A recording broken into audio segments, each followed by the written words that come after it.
गीता के सारे चैप्टर के बारे में थोड़ा थोड़ा करके। और ये चीज़ जो है भगवान श्री कृष्ण अर्जुन को युद्ध के मैदान में समझाए थे, और जो कि बहुत ज़रूरी है, आज तक भी लोग उसको समझ रहे हैं। तो सबसे ज़रूरी चीज़ भगवान श्री कृष्ण में कर्म करो, कर्म करो करो, कर्म को छोड़े बिना कुछ भी नहीं हो सकता है। लेकिन उसके फल की तरफ जो है अटैच होकर मत रहो, उसके फल के बारे में सोचते मत रहो, क्या होगा, ये होगा, वो होगा। इस बात को समझाने के लिए सबसे पहले अर्जुन इसी बात को समझने से पहले, मैंने युद्ध से पहले सोच में डूब जाते हैं, क्या होगा, मेरे किसको मारना है। कितना अजीब चल स्थिति है जिसमें अपने ही माता पिता के जैसे लोगों को युद्ध करना पड़ रहा है, उसको मारना पड़ रहा है जिसके लिए, जीत के लिए। तो यहाँ पर भगवान श्री कृष्ण अर्जुन को सीधे शुरू करते हैं, डांटते हैं, बोलते हैं यार तुम क्या सोच रहे हो, ऐसे कहीं सोचना चाहिए। तब भगवान श्री कृष्ण बोलते हैं कि आत्मा अमर है और शरीर जाना ही जाना है। तो जब जाना ही जाना है तो उसकी चिंता छोड़ देना चाहिए। जो अमर है उसके लिए तुमको चिंता करने की जरूरत ही नहीं, यानी तुमको किसी परिस्थिति में चिंता नहीं करना है। करना क्या है तो कर्तव्य करना है। करना क्या है जो तुम्हें करना चाहिए। युद्ध का उद्देश्य क्या था कि एक धर्म का स्थापना करना, लोगों के लिए अच्छा करना। अगर युद्ध किसके लिए करना था, समाज के लिए करना। समाज के लिए जिस करने से फ़ायदा हो, तभी ये क्षत्रिय के रूप में अर्जुन का कर्तव्य था कि उस समय में जो गड़बड़ हो रहा था समाज में, उसको सही करने के लिए अगर युद्ध करना पड़े तो वो युद्ध उचित होता है, चाहे उसमें कौन मरता है कौन जीता है ये बहुत मायने रखता है, या वो खुद ही जीतता है या हारता है ये भी मायने रखता है। उसका काम है, योद्धा है, उसका काम वही है। जैसे किसी चिकित्सक काम होता है, मरीज़ पापी है या धर्मात्मा, उससे कोई मतलब नहीं है। टीचर है या हिंदू है या मुस्लिम से कोई मतलब नहीं, उसका काम है उसे स्वास्थ्य प्रदान कर बेहतर स्वास्थ्य देना, बेहतर हित देना। तो यहाँ पे सांख्य योग जो है ज्ञान का योग या सांख्य योग बोल सकते हैं, जहाँ आत्मा और परमात्मा, शरीर और प्रकृति, इस तरह के चीज़ों का डिस्क्रिप्शन था। इसमें अर्जुन को सीधे से बोलते हैं कि शरीर का नाश होना निश्चित है और आत्मा कभी नाश होता ही नहीं। इसलिए इस तरह से तुम दुखी मत हो, काम को करो लेकिन उसके फल की चिंता पर जोड़ो।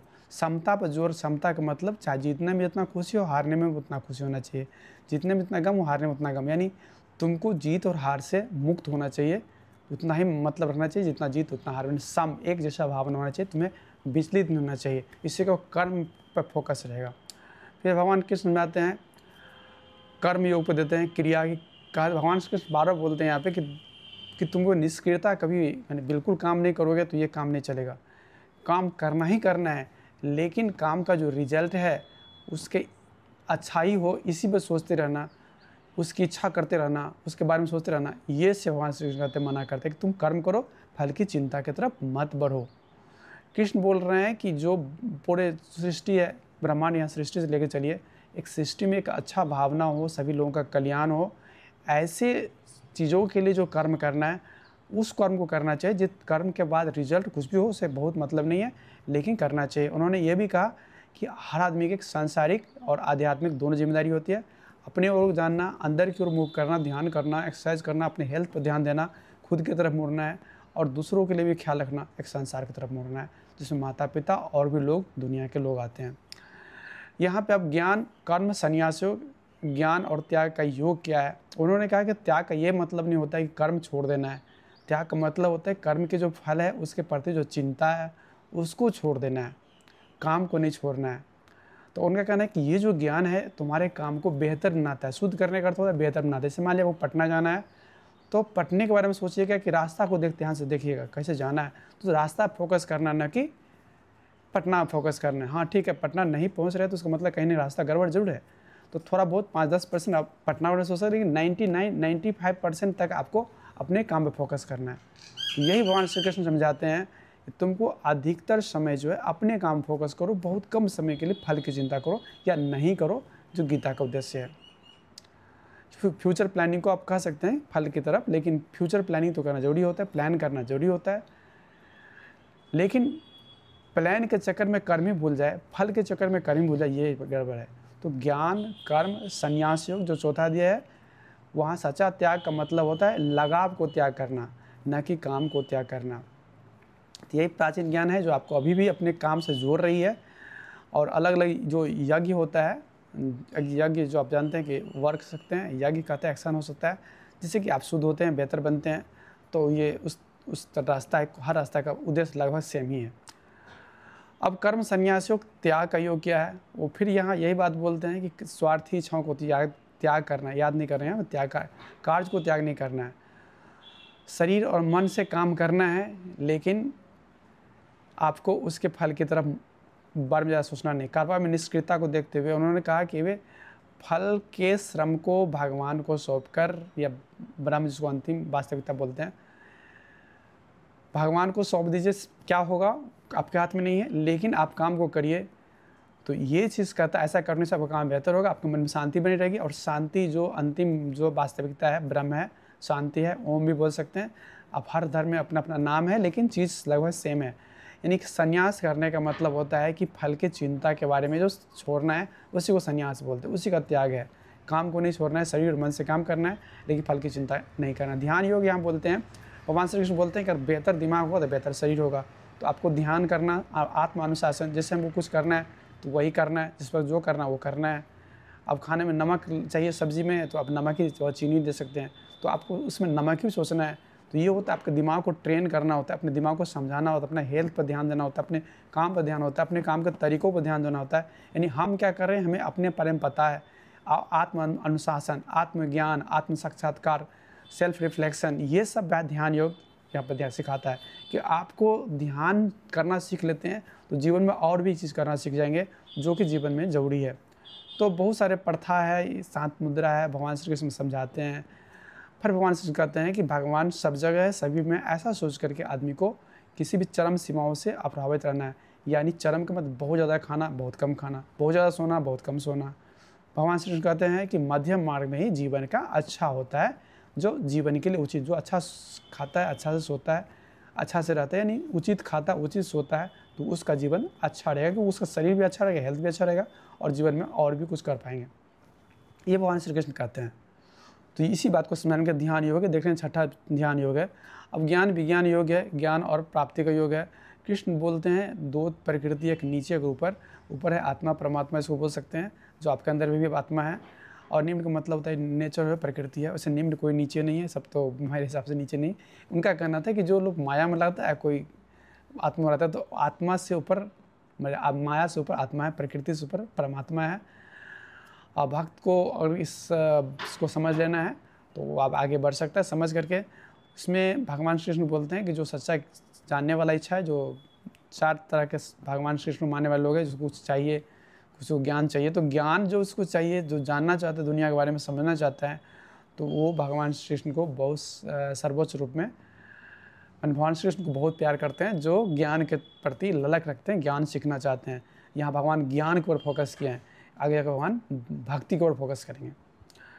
अब है अविनाशी ब्रह्म का योग। भगवान श्री कृष्ण यह बोलते हैं कि अध्यात्म ब्रह्म, आत्मा जो है कर्म की खोज करता है, और कर्म में आप फल की चिंता केवल करते हैं। वहाँ भगवान श्री कृष्ण ये भी बोलते हैं कि मृत्यु के समय जो भी आदमी ध्यान में होते हैं, आत्मा में होते हैं, या शांत मुद्रा में होते हैं, या भगवान कृष्ण में फोकस करते हैं, या सुख दुख से मुक्त रहते हैं, शुद्ध से एक समता में रहते हैं, एक जैसा भाव रखते हैं, मरने और जीने का एक जैसा भाव रखते हैं, वो आदमी मुक्त हो जाता है। यानी उसका जन्म दोबारा नहीं होता है, और जन्म के में सुख दुख सब आता है, जीवन में सुख दुख, मौसम अच्छा बुरा होता ही होता है। तो वन करते, अगर आपको इससे मुक्त होना है तो आपको उस वक्त मरने समय में, यानी यहाँ सीधा पुनर्जन्म का सिद्धांत है कि जन्म मरने समय आप जो सोचते हैं अगले जन्म में उस तरह से अब हो जाता है।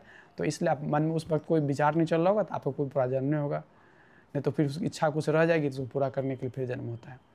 तो भगवान श्री कृष्ण यहाँ बोलते हैं हम लोग साइंटिफिक ढंग से ऐसा कुछ नहीं कह सकते, क्या होता है कि नहीं होता है पुनर्जन्म, आत्मा भी होता है कि नहीं परमात्मा, ये भी हम साइंटिफिकली नहीं कह सकते हैं। हम कहते हैं विश्वास कीजिए, क्योंकि विश्वास से आपके शरीर का एक सुख रहेगा, शरीर शांति रहेगी, और आप बेहतर काम कर पाएंगे जो भी करेंगे। तो इसलिए हम लोग बोलते हैं भगवान को मानिए। राज विद्या, यहाँ बोलता है संपूर्ण ज्ञान और रहस्य का योग। सबसे जो बेस्ट रहस्य है, सबसे ईजिएस्ट वे है, वो है भक्ति मार्ग। बोलते हैं कि साइंस जो विशेष ज्ञान है, यानी धर्म स्पिरिचुअल ज्ञान में जो है राजा, यानी सबसे बड़ा चीज़ है, वो है भक्ति मार्ग। और कहते हैं भगवान सब जगह रहते हैं, इसलिए भगवान को, अगर आप भक्ति मार्ग सबसे ईजिएस्ट मार्ग है, इसलिए भगवान को आप भक्ति मार्ग से सबसे ईजिली से प्राप्त कर सकते हैं। यानी विश्वास करते हैं कि हाँ भगवान मिलेंगे, भगवान मिल जाते हैं, क्योंकि आपके विश्वास में भगवान मौजूद है। यानी भक्ति मार्ग जो है सबसे ईजिएस्ट मार्ग है, इसलिए भगवान इसको बहुत अच्छा मानते हैं, क्योंकि इस तरह किसी भी तरह से आपको शांति लेना है, किसी तरह से मन में गुस्सा क्रोध इससे मुक्त होना है तो भक्ति मार्ग उसमें बहुत आगे होता है। भक्ति मार्ग की एक ही दिक्कत होती है कि भक्ति मार्ग जो एक भगवान को मानते हैं, दूसरे भगवान को मानते हैं, एक धर्म मानते हैं, दूसरे धर्म को मानते हैं, और वो आपस में लड़ बैठते हैं। तो ये सबसे बड़ा नुकसान होता है, जो कि थोड़ा बहुत ज्ञान जो है होना चाहिए। तो भक्ति मार्ग का उद्देश्य जो है, बोलते हैं ईजिएस्ट वे तो है भगवान कृष्ण की ईजिएस्ट वे है, इसलिए इसको मानना चाहिए। आप सीधे मानिए, सीधे होगा। आप इसे मान लेते हैं कि हमें खुश होना है तो उस वक्त खुश हो जाते हैं। किसी बात को अच्छा, जैसे अच्छी चीज़ को याद कीजिए तो आप अच्छा महसूस करते हैं, बुरी चीज़ याद कीजिए बुरा महसूस करते हैं। आप महसूस करने के लिए आप सिर्फ याद करना ही काफ़ी होता है। आप जिस वक्त याद करते उसी वक्त खुश हो जाते हैं। तो ये चीज़ है भक्ति मार्ग। अब है दिव्य महिमा, भगवान श्री कृष्ण अपने बारे में बोलते हैं हम ये हैं यो हैं ऐसे वैसे सब बहुत समझाते हैं भगवान कृष्ण अर्जुन को। तो मैंने भगवान श्री कृष्ण हर जगह हैं, तो आज हर अच्छी चीज़ में उनका अपने बारे में बताते हैं, बोलते हैं कि हम सब जगह हैं। फिर भगवान श्री सीधे दर्शन देते हैं अर्जुन को, उनका तुमको दिखाइए आप हैं कौन। तो भगवान इतना बड़ा दिखा रहे थे, सब कुछ दिखा रहे थे। उसमें भगवान बोल ही रहे थे अच्छे बुरे हम ही हैं, पाप पुण्य हम ही हैं, जन्म देना मारने वाला हम ही हैं। तो उनको अर्जुन को डर भी जाते हैं यहाँ पे, अर्जुन माफ़ी भी मांगते हैं, उनको डर लगता है तो माफ़ी मांगते हैं। तो फिर भगवान श्री कृष्ण बोलते नहीं हम सब कुछ हैं, अच्छा बुरा सब है, इस वक्त हम जो है युद्ध में इन लोग ऐसे मरना है तो तुम युद्ध करो और तुम उम्मीद जीतोगे, उम्मीद क्या जीतोगे। अब भक्ति योग के बारे में फिर भगवान श्री कृष्ण आते हैं कि भक्ति योग सबसे आसान मार्ग है लेकिन सबसे ईजिएस्ट मार्ग है।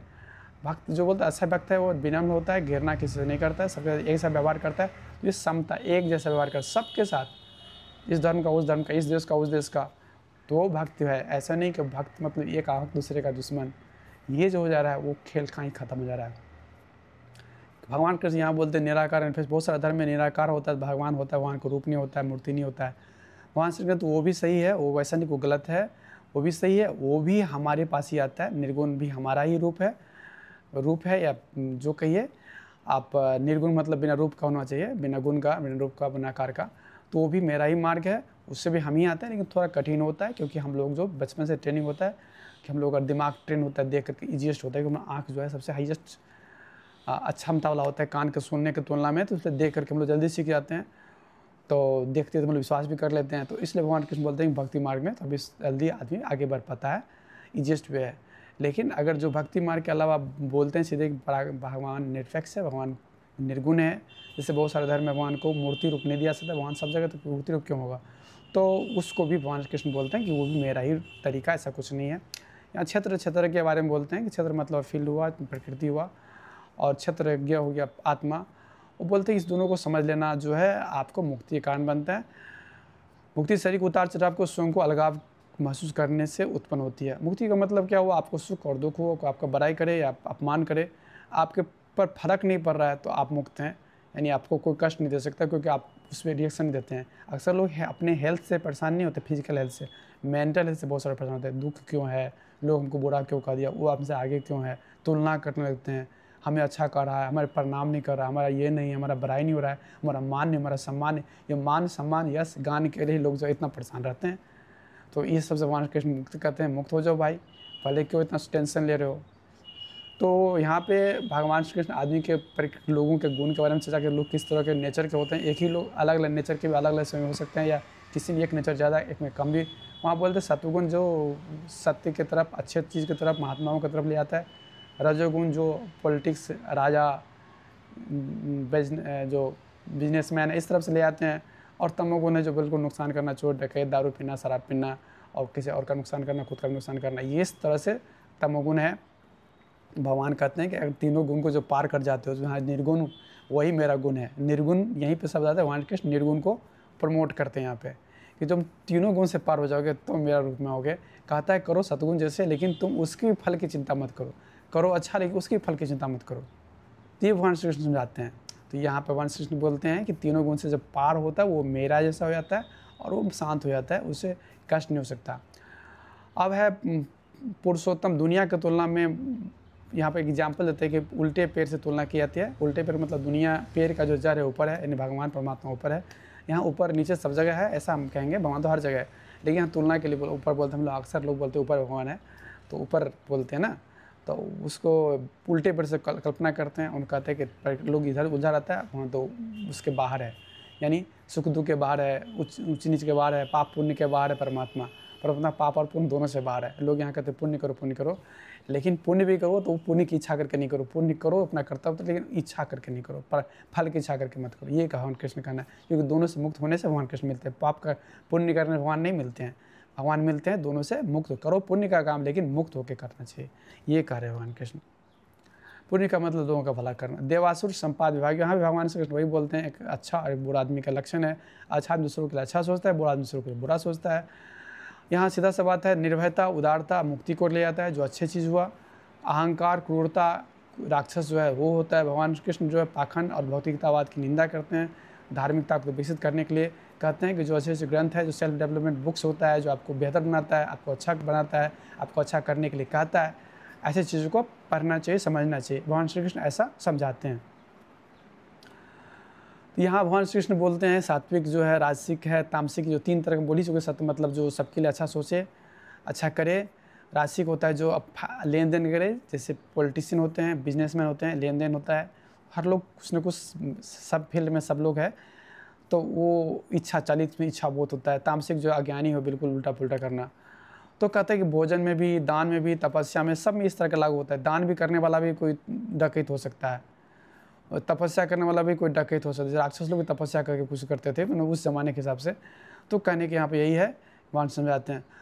और बार बार कहते हैं कि निस्वार्थ भाव से अगर किसी का अच्छा सोच सकते हो, मतलब बिना कुछ बदले मिले हुए, बिना कुछ लिए हुए, बिना फर्क पड़े, कोई मतलब कृष्ण कहते हैं। तो बोलते हैं तुम कृष्ण को, इसका मतलब है तुम भगवान की मूव कर रहे हो, शांति की तरफ मूव कर रहे हो, खुशी की तरफ मूव कर रहे हो, तुम्हारा सेटिस्फैक्शन की तरफ मूव कर रहे हो, और कृष्ण की तरफ मूव करो। उन्होंने कहना है कृष्ण कॉन्शसनेस का मतलब है, कृष्ण चेतना का मतलब है कि तुम कृष्ण की तरफ मूव करो, शांति की तरफ मूव करो, ओम की तरफ मूव करो, ब्रह्म की तरफ मूव करो।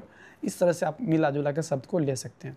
फिर आखिरी चैप्टर है जहाँ भगवान श्री कृष्ण बोलते हैं कि आदमी को अपना पर्सनल जो रूल है, कार में जैसे कोई बढ़ई है, कोई टीचर है, कोई इंजीनियर है, कुछ भी है, तो उसको उस काम के अच्छा से करके, लोगों को भला करके, और उसके फल की तरफ, उसके रिजल्ट की तरफ, कंसिक्वेंस की तरफ बिना सोचे हुए काम करना चाहिए।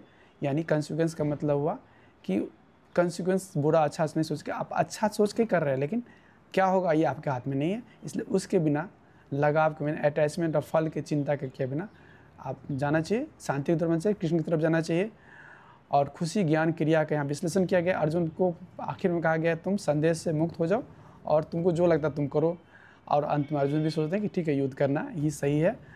फिर आप आखिरी में लीजिए निष्कर्ष क्या है। भगवान श्री कृष्ण का जो गीता का जो सार है, वो कर्म की तरफ बताता है, भक्ति की तरफ बताता है, ज्ञान की तरफ मूव करता है। कहता है तीनों में सामंजस्य स्थापित करो, ईमानदारी की तरफ, अलगाव और दिव्य की प्राप्ति के लिए। अब मतलब डिटैचमेंट, रिजल्ट, कंसिक्वेंस का काम करिए, फल की चिंता नहीं। तो चिंता जो है उसके तरफ अलगाव कराता है। दिव्य के मतलब जो हाईएस्ट नॉलेज है, जिसको शांति है, सेटिस्फैक्शन है। हर धर्म के लोग शांति चाहते हैं, सेटिस्फैक्शन चाहते हैं, सबके लिए अच्छा, हमारे लिए अच्छा, सबके लिए अच्छा। प्यार, सब हर कोई चाहता है हमें प्यार करे, हमें कोई हमारा साथ अच्छा करे, अच्छा व्यवहार करे, या हमें कोई थैंक यू बोले। अगर हम किसी का अच्छा करते हैं, हमारा थैंक यू बोले। तो ये सब हर कोई चाहता है, हर धर्म के लोग चाहते हैं। तो साधकों को बंधन से मुक्ति का मतलब हुआ कि रिजल्ट, कंसिक्वेंस। जैसे पटना जा रहे हैं तो पटना का बार बार नहीं सोचे। जैसे कोई काम कर रहे हैं तो चलेगा कि नहीं चलेगा, पहुँचेंगे नहीं पहुँचेंगे, होगा कि नहीं होगा। तो इस सब से मुक्त होने के लिए, शांति के लिए भगवान श्री कृष्ण यहाँ समझाते हैं। हमें लगता है भगवान कृष्ण का जो मैसेज है गीता के माध्यम से, वो धर्म से लगभग परे है। लगभग सभी धर्म और जीवन को बेहतर बनाना, कर्म करते रहना, आंतरिक शांति को बनाना। क्योंकि शांति रहेगा तो हेल्थ अच्छा रहेगा, शांति रहेगा तो आपका एजुकेशन बढ़िया होगा, शांति रहेगा तो आपने बढ़िया काम से करेंगे। हेल्थ आपको बेस्ट होता काम करता है, हार्ट बेस्ट काम करता है जब शांत होते हैं। तो इस भगवान श्री कृष्ण समझाते हैं कि तुम बेस्ट बनो, अपना बेस्ट बनो, अपना एक बेस्ट फॉर्म लाओ, जिससे कि तुम बेस्ट काम करो, लोगों को बेहतर बनाओ। तो ये भगवान श्री कृष्ण का गीता का सार है। ऐसे अंग्रेज़ी से हिंदी में ये ट्रांसलेट किया हुआ है एप्पल इंटेलिजेंस के माध्यम से। तो हो सकता है थोड़ा बहुत इसमें उल्टा पुल्टा भी हो कहीं, तो उसके लिए माफ़ कीजिएगा। अंग्रेजी वाला पोर्शन भी है इसमें, हम अंग्रेजी वाला पोर्शन आपको थोड़ा सा शॉर्ट में एक बार दिखा देते हैं। यहाँ अर्जुन विषाद योग चैप्टर 1 है, फिर चैप्टर 2 सांख्य योग है, चैप्टर 3 कर्म योग है, चैप्टर 4 नॉलेज एंड रियलाइजेशन, ज्ञान कर्म संन्यास योग है। यहाँ कर्म संन्यास योग है 5वां चैप्टर। आप इसको रोक करके देख सकते हैं। अंग्रेजी में ध्यान योग है, योगा ऑफ मेडिटेशन। ज्ञान विज्ञान योग है, योगा विस्डम एंड रियलाइजेशन। ये अक्षर ब्रह्म योग है, योगा ऑफ इम्पेरिसेबल ब्रह्म। यहाँ राज विद्या योग, राजगु योग, yoga of sovereign knowledge and secret. यहाँ विभूति योग, योगा ऑफ डिवाइन ग्लोरीज। विश्वरूप दर्शन योग, योगा ऑफ कॉस्मिक फॉर्म। यहाँ फिर भक्ति योग, योगा ऑफ डिवोशन। क्षेत्र छत्रज्ञ योग, yoga of field and knower. गुण त्रय विभाग योग, योगा ऑफ थ्री गुणास। पुरुषोत्तम, योगा ऑफ सुप्रीम सेल्फ। यहाँ पे है yoga of divine and demonic traits. देव और असुर संपद विभाग योग, देवता और असुर के बीच में अंतर क्या है। Yoga of three fold faith, तो ये विभाग योग आप देख सकते हैं। फिर मोक्ष संन्यास योग, yoga of liberation and renunciation. Final ये है 18 चैप्टर है गीता में, और यह गीता के सेंस लिखा हुआ है हार्मोनाइजिंग। तो आप अंग्रेजी में देख करके भी इसको समझ सकते हैं, यहाँ पर थोड़ा ज़्यादा सही मिलेगा लैंग्वेज वाइज। हिंदी से तुलना में कहीं हिंदी में गड़बड़ भी है। तो धन्यवाद जो भी देख रहे हैं, अगर और तक पहुँचाते तो हमें लगता है कि अच्छा लगेगा। और इस श्री कृष्ण का मैसेज से पूरे सारे गीता के सारे चैप्टर का लिया हुआ है। और अंत में मेरा सजेशन है कि अच्छा करिए, अपने लिए भी सबके लिए भी, और चिंता कम कीजिए, खुश रहिए, हेल्थ पर ध्यान दीजिए। हेल्थ रहेगा तो सब रहेगा। धन्यवाद।